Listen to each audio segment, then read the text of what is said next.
पौराणिक कथाओं में सावित्री और सत्यवान की कहानी भक्ति, समर्पण और साहस की अनूठी मिसाल है। यह कथा महाभारत के वन पर्व में वर्णित है। सतयुग में मद्र देश के राजा अश्वपति अपनी पत्नी के साथ सुखपूर्वक राज्य करते थे, लेकिन उनकी कोई संतान नहीं थी। राजा और रानी ने अपनी संतान प्राप्ति की इच्छा से भगवान सूर्य देव की आराधना की। वर्षों तक तपस्या के बाद देवी सावित्री ने प्रकट होकर उन्हें वरदान दिया कि उनके घर एक दिव्य कन्या का जन्म होगा।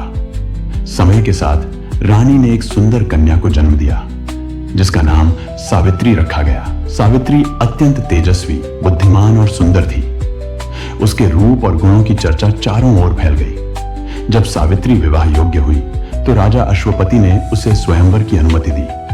सावित्री ने कई देशों का भ्रमण किया और अंततः वन में रहने वाले एक राजकुमार सत्यवान को अपना वर चुना। सत्यवान का जन्म एक राजा के घर हुआ था, लेकिन उसके पिता द्युमत्सेन अपनी दृष्टि खो देने के कारण राजपाट खो बैठे और परिवार के साथ जंगल में रहने लगे।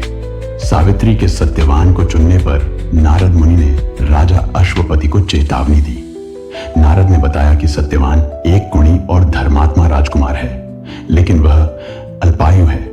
उसकी आयु केवल 1 वर्ष और शेष है। राजा ने सावित्री को समझाने की कोशिश की, लेकिन सावित्री अपने निर्णय पर अडिग रही। उसने कहा, मैंने एक बार जिसे अपना पति मान लिया उसे कभी नहीं छोड़ सकती। सावित्री का साहस देखकर राजा ने उसकी इच्छा को स्वीकार कर लिया। सावित्री और सत्यवान का विवाह संपन्न हुआ। विवाह के बाद सावित्री अपने पति और ससुराल के साथ जंगल में रहने लगी। वह हर दिन अपनी सास और ससुर की सेवा करती और सत्यवान के साथ जीवन के छोटे छोटे सुखों का आनंद लेती। समय बीतता गया और सावित्री को नारद की भविष्यवाणी याद थी। उसने मन ही मन यह तय कर लिया था कि वह सत्यवान के जीवन को बचाएगी। जिस दिन सत्यवान की मृत्यु होनी थी, उस दिन उसने उपवास रखा और भगवान यमराज की आराधना की। उस दिन सत्यवान जंगल में लकड़ी काटने गया।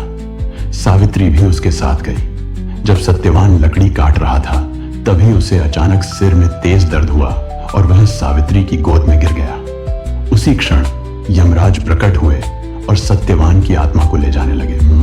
सावित्री यमराज के पीछे चलने लगी। यमराज ने उसे रोकते हुए कहा, सावित्री, तुम्हारा यहां आना उचित नहीं। सत्यवान की मृत्यु निर्धारित है, उसे मैं अपने साथ ले जा रहा हूं। सावित्री ने उत्तर दिया, जहां मेरे पति जाएंगे वहां मैं भी जाऊंगी।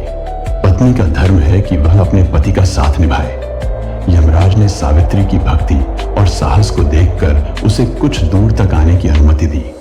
रास्ते में सावित्री ने अपने ज्ञान और तर्क से यमराज को प्रसन्न कर दिया। यमराज ने कहा, सावित्री, मैं तुम्हारी भक्ति से प्रसन्न हूं, तुम मुझसे वर मांग सकती हो। सावित्री ने पहला वरदान मांगा, मेरे सास ससुर को उनकी खोई हुई दृष्टि और राज्य वापस मिल जाए। यमराज ने उसे यह वरदान दे दिया।